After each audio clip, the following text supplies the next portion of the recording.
Team India spinner Yuzvendra చాహ్వల్ మరోసారి వార్తల్లో నిలిచాడు. ఛాంపియన్స్ ట్రోఫీ ఫైనల్ మ్యాచ్ ను ఓ అమ్మాయితో కలిసి వీక్షించడమే ఇందుకు కారణం. దీంతో చాహల్ వెంట కనిపించిన ఆ అమ్మాయి ఎవరా అని నెటిజన్లు ఆరా తీస్తున్నారు. ఇంతకీ ఆమె ఎవరు, తన పేరేంటి, తను ఎందుకు అంతలా ఫేమస్ అయ్యిందో ఇలాంటి విషయాలన్నీ ఇప్పుడు తెలుసుకుందాం. ఒక్క మాటలో చెప్పాలంటే ఆమె ప్రముఖ social media influencer, radio jockey RJ Mahvash. 1996 October 27న ఉత్తరప్రదేశ్ లోని అలీగఢ్ నగరంలో జన్మించింది. ఆమె తల్లి జియా గైనకాలజిస్ట్. మహ్వష్ ఢిల్లీలోని జామియా మిలియా ఇస్లామియా వర్సిటీ నుంచి మాస్ కమ్యూనికేషన్స్ లో మాస్టర్స్ పూర్తి చేసింది. ఆర్జే మహ్వష్ ఒక రేడియో జాకీ, సినిమా నిర్మాత, కంటెంట్ క్రియేటర్ మరియు రచయిత్రి. ఆమె ఫ్రాంక్ వీడియోలతో పాటు మహిళా సాధికారతపై అవగాహన కల్పించే అంశాలపైన వీడియోలు చేస్తూ నెటిజన్లను ఆకట్టుకుంది. కళాశాల చివరి సంవత్సరంలో రేడియో మిర్చి 98.3లో రేడియో జాకీగా ఉద్యోగం సంపాదించడంతో తన కెరీర్ ను ప్రారంభించింది. తన ఫ్రాంక్ వీడియోల కోసం బ్రెట్లీ, సురేష్ రైనా మరియు క్రిష్ గేల్ వంటి దిగ్గజ క్రికెటర్లతో కూడా కలిసి పనిచేసింది. తరువాత ఆమె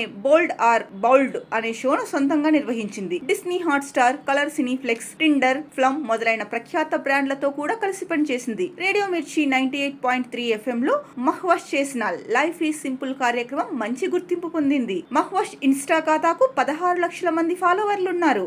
ఈమె 2 పుస్తకాలను కూడా రచించింది. ఇక క్యారీ మినాటి, హర్ష్ బెనివాల్ వంటి వారిని కలిగి ఉన్న Amazon mini TV show play ground season 1 ని కూడా ఆమె నిర్వహించింది. మహ్వష్ కు బిగ్ బాస్ 14 మరియు ఇతర వెబ్ సిరీస్ లలో పాల్గొనడానికి ఆఫర్లు వచ్చినా ఆమె వాటిలో దేనిని అంగీకరించలేదు. అయితే ఆమె సినిమా వాలా ప్రొడక్షన్స్ ను స్థాపించి సెక్షన్ 108 చిత్రాన్ని నిర్మించడం ద్వారా వినోద పరిశ్రమలోకి అడుగుపెట్టింది. తాజాగా దుబాయ్ వేదికగా జరిగిన ఛాంపియన్స్ ట్రోఫీ ఫైనల్ మ్యాచ్ ను మహ్వష్, చాహల్ కలిసి వీక్షించారు. మ్యాచ్ కు ముందు ఓ సెల్ఫీ వీడియో ఫోటోలను ఆమె తన ఇన్స్టా ఖాతాలో పోస్ట్ చేశారు. అందులో చాహల్ తో కలిసి నవ్వుతూ టీమిండియాకు గుడ్ లక్ చెప్పారు. దీంతో ఈ వీడియో కాస్త వైరల్ గా మారింది. అయితే వీరిద్దరూ కలిసి కనిపించడం ఇదేం తొలిసారి కాదు. గతేడాది డిసెంబర్ లోను చాహల్ తో కలిసి దిగిన ఓ ఫోటోను ఆమె షేర్ చేశారు. అప్పట్లోనే వీరిద్దరూ డేటింగ్ లో ఉన్నట్లు వార్తలు రాగా మహ్వష్ వాటిని ఖండించింది. అవన్నీ నిరాధారమని, తప్పుడు కథనాలు క్రియేట్ చేయవద్దని తెలిపింది. తన గోప్యతను గౌరవించాలని నెటిజన్లను కోరింది. మరోవైపు చాహల్ కూడా దీనిపై స్పందిస్తూ వదంతులు సృష్టించొద్దని సూచించాడు. ఇక చాహల్ విషయానికి వస్తే తన భార్య ధనశ్రీతో విడాకులు తీసుకుంటున్నట్లు కొంతకాలంగా వార్తలు వస్తున్న సంగతి తెలిసిందే. వీరిద్దరూ 2020లో వివాహ బంధంలోకి అడుగు పెట్టారు.